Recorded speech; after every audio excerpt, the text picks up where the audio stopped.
Welcome to another episode of the Washington Retirement Planning Podcast. I'm your host, Ethan Meikle, and here we talk about Washington State retirement benefits, how they work, how to use them, so you can retire on your own terms and pay less in taxes. In today's episode, we're going into a little bit of detail on the planned retirement system, particularly surrounding the social early retirement. So we're going to quickly cover some things that you should know before you pull the trigger on retire early from the Washington Plan 3 system. And it doesn't matter if it's TERS, PERS, or SERS, we're going to cover all three of those systems here. After that, we're going to dive into today's question of the day, and more of a statement really. I was exchanging emails with someone that's planning to retire this coming school year, and he mentioned that he was going to delay taking his pension on Plan 3 from age 62 to 65. He already had 30 years of service, so he's already entitled to 100% of his benefit at age 62, but in Plan 3, you get an indexing credit to delay it, and he was actually trying to increase his pension by another 9% by waiting until 65. I'll share my thoughts later on that strategy and what I would recommend doing instead. All right, so that's what the outline for today's episode. Let's dive right in. So you're on Plan 3 and you're thinking about calling it quits early. What do you need to know and do to prepare for that? That's what this video is going to be all about. If this is your first time here,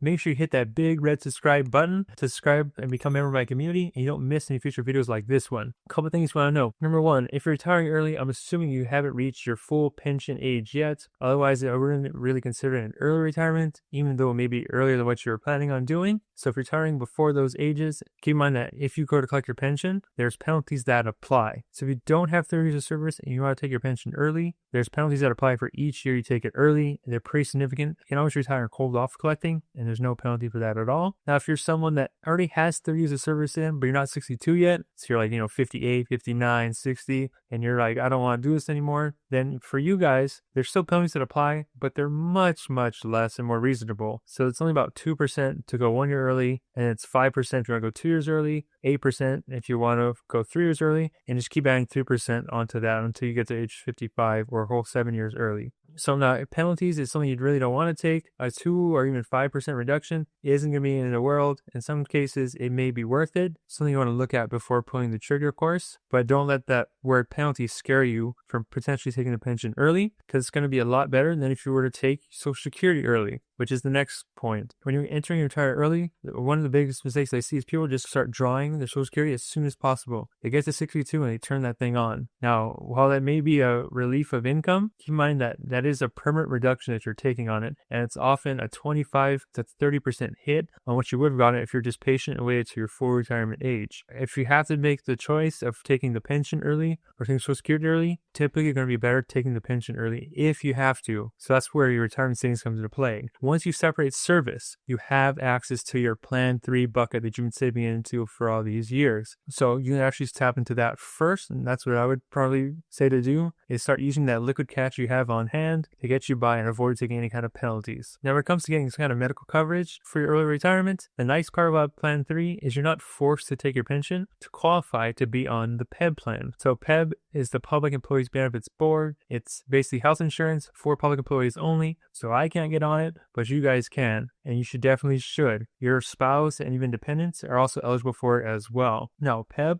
is going to be your primary provider when you're under age 65. Once you are 65 and get onto Medicare, PEBB will become a secondary payer, or Medicare supplements, essentially, and then the costs will reduce as well. And your spouse is also eligible for that. So when you're retiring early, you don't have to take your pension, and you can still go onto the PEBB plan. Typically, it's going to be cheaper than anything you find at AARP or any other healthcare provider out there. Of course, always shop around, but from my experience, PEBB is typically the way most people go, and I've heard really no complaints about it. Now, another decision you're going to have to make is, what do I do with my Veba? What do I do with my unused sick leave? So when it comes to sick leave, you have 3 choices. You can either use it all up before you leave and just enjoy it, the extra time at home. You can go ahead and just take the money in cash. You're going to be taxed on it all, but you have a little bit of money left over to do whatever you want with. And 3 is you can roll it into your Veba accounts. And if you don't have a Veba already, you should be eligible just to create one and then move the money into it. The benefit there is the money moves into that thing 100% tax-free. It goes tax-free. and it can come out tax-free. So it's got 3 big tax benefits out there. It makes it a really great investment. The downer here is when you do that conversion or move sick leave into Veba, it's on a 4-to-1 basis. You don't get a quarter on a dollar, so it's significantly less, but the tax savings on it can be quite significant. And assets do grow over time, so you can always use it at some point in the future for your retirement. Now, should I use my Veba first or should I use my other savings accounts? If you have money sitting in savings, really doing nothing for you, and it's above and beyond your nest egg or what you really need to live on in case of emergencies, then yeah, you can use some of that cash to pay for medical costs until you're eligible to get into Medicare. And the reason I say that is savings accounts basically pay nothing anyways, and then you get taxed on any interest you do earn, because I'd rather see you spend on that money that's really not doing much for you anyways, and then let the account with all those tax benefits grow for you over time. On to the question of the day. Actually, I had someone email me recently that they've been watching your videos, they already have an advisor, and they were pretty sure they're already set to retired. We went back and forth a few times or email just to kind of see what his strategy was. And I found it interesting that he said that him and his wife both had over 6 years of service, which means that they could collect benefits in full at 62. He was 52, wife was 59, and they said they decided they're going to delay taking their pension until age 65 because they wanted to capture that 3% indexing benefit inside of Plan 3. So that indexing benefit, if you're not aware of it, is for anyone inside of Plan 3, and it's for Plan 3 only. You need to have at least 20 years of service, but if you were to separate service and not collect your pension,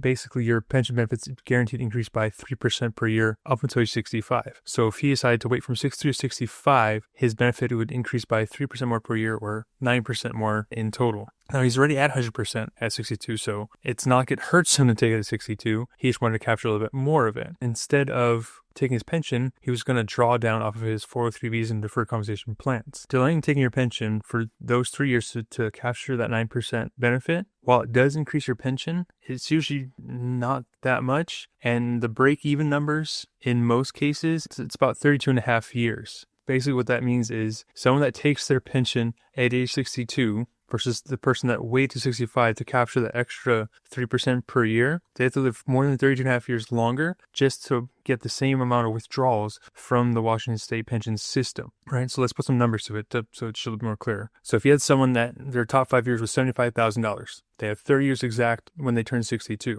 So they would get 30% of that $75,000. It's about $1,875 per month, right? This is option 1, full benefit. Now, the person that waits to 65, if they got that 3% indexing benefit, they would get about $2,048 at age 65. You only get $173 more for waiting 3 full years to take your pension. So the person that takes at 62, while they are getting $173 less per month, for life, which it sounds crazy to say it like that, but before they even got to age 65, they would have pulled something like $67,000 out of the system. So the person that was 62 has $67,000 of more income already withdrawn from the Washington State pension system before the guy even got one single penny from the system. That's why that person has to basically live an extra 32 years just for that $170 extra that he got to eventually catch up to that $67,000 more that they would have got if they took it 62. So that's what we mean when we say break even. So you can see the numbers doesn't really make sense to do it. While it is a little bit of an increase, unless you plan on living really, really long or you really need every little penny, it probably makes sense just to take it at 62, take your full benefit, and start enjoying it. What this also does, and some kind of hidden reasons why you may want to consider doing this, is for one, your state pension plan, as far as like the death benefit goes, a lot of people will put their spouse as their beneficiary for their pension. You can't elect your pension or your survivor to get your pension until you start collecting. So if this person retires at 62, says, I'm going to wait till 65, they haven't collected the pension yet. They haven't elected a survivorship option yet because that's on the application. If they were to pass away prior to age 65, before saying I'm going to collect my benefits, their spouse gets nothing. Obviously, they're Plan 3, so the Plan 3 money still transfers over. But as far as the pension system that they've accrued over time, that goes nowhere. The spouse gets nothing, right? So you're going to basically risk it for 3 years that your spouse may end up with nothing just for delaying to try to increase your benefit by $173, per month. So that's another hidden benefit why it is better to retire earlier, especially if health is not the greatest or if that's just a concern you have. Sometimes taking the penalty for going early just to ensure that your spouse is entitled to that benefit could be worth the deduction. Getting something is a lot better than getting nothing. Next benefit in this person's case is when you take the pension system, that means you either need to not draw off of your retirement accounts at all, or you need to draw less, which means that money can sit there and grow for you. if you're confident that the market can produce more than 3% per year, you're going to earn more in the market anyways than just taking the pension at 62. So what the pension, all these guaranteed income sources do, it gives you a floor of income, which means we need to rely on our investments less. When we need to rely on our investments less, we can afford to take more risk. So if we want to stay in the market, we can do that. And realistically, as long as we can earn about 9% over the next 3 years, you're going to come out ahead overall. Just last year in 2024, there's just a short-term interest fund inside of the Plan 3 paid 5.4%. 5% interest for taking no risk at all. Remember, this person was taking money out of the market just to try to increase their benefit by 3%. So there you have the 3 reasons why waiting till 65 to take your pension versus taking it in full at 62 really doesn't make much sense. If you guys haven't done so yet, be sure to use the link in the description or the show notes below to join our free community over on School. That's where I have exclusive content going out. Currently working on recording my first ever course for Washington State employees. It's going to be on that website for free, but you have to be a member in order to access it. So feel free to click that link below and join right away. If you guys ever have any questions, you can always post them in that group or email me directly, and I'll consider answering them in a future episode. That's it for me. Until next time, remember that your future depends what you do today. All right, before I sign off, just a real quick legal disclosure that we're required to say as licensed fiduciary advisors. So remember that this is a podcast. It is designed for educational and entertainment purposes only. I don't know you personally, therefore I cannot give you any personal advice. So please don't take anything that we say on the show as being personal, financial, legal, or tax advice. If you want that kind of stuff, make sure you seek out a professional so they can help you with the strategies and investments that are right for you. Also, please remember that despite the name of our show, we are in no way associated with Washington State or the Department of Guidance Systems or any other Washington employer. We're a private-owned firm that specializes in working with Washington State employees, which is why we know so much about this stuff. So remember, we don't work for the state in any way, shape, or form, so please don't confuse us as being an official representative of the state. All right, that's it for the legal stuff. I'll catch you guys all next time.